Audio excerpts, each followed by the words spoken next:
Arise, a simple story, the definitive edition delivers an emotional journey that is sure to tug on your heartstrings while simultaneously filling you with a sense of wonder. And it does this by sticking to a simple premise and nailing the narrative.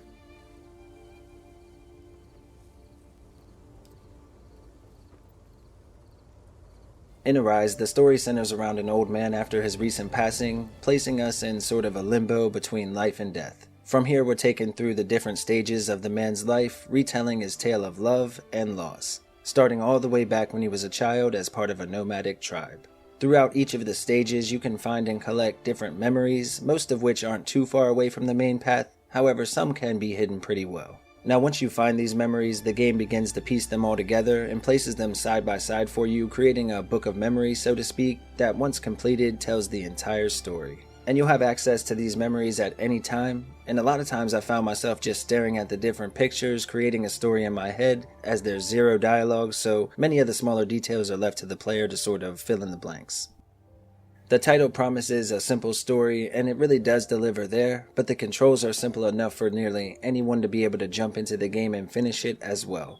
It requires the use of just a couple of the face buttons, the 2 analog sticks, and the triggers. You have a dedicated jump button, a button assigned to your grapple hook, which you can use to swing from branches or even hitch a ride to new places from the local wildlife, although it should be noted that the game will only allow you to use your grapple hook in specific spots on specific objects, provided you're standing in the right spot and that you're at the right point in the timeline as well.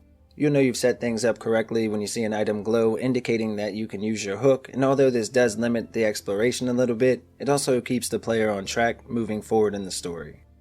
And then of course your left stick will move your character around, while the right stick, instead of moving the camera, moves time forward and backward, which might cause the world to shift, allowing access to a new ledge, or in later stages can control things like fire or falling boulders that you'll need to use a ride back up to the top. The left trigger is used to climb, while the right trigger is used to freeze time and hold everything in place. This, coupled with the fact that there's nearly no penalty for death, really encourages the player to explore and take in each of the amazing levels without constantly worrying about losing a bunch of progress or time over a silly mistake. Now, I have heard a few people mention that they have a bit of trouble lining up some of the jumps or judging certain angles due to the camera placement, and while I can understand what they mean, to me it was no different than most 3D platformers with a somewhat fixed camera that does what it wants when it wants. And outside of maybe 1 or 2 occasions, it really didn't cause any issues for me personally.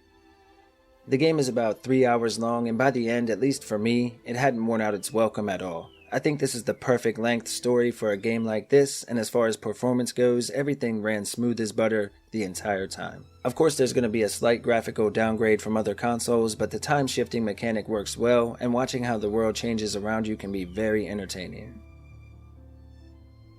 Here at the channel, we'll grade games on a buy, wait for sale, or pass scale, and I give Arise, a simple story a solid recommendation of buy.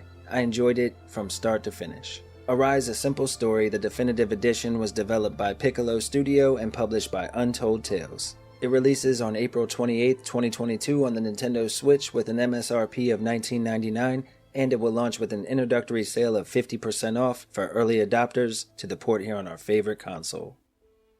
Thanks for checking out our review. Please like, share, and subscribe if you haven't yet. Happy gaming, and we'll catch you on the next one. Bye everyone.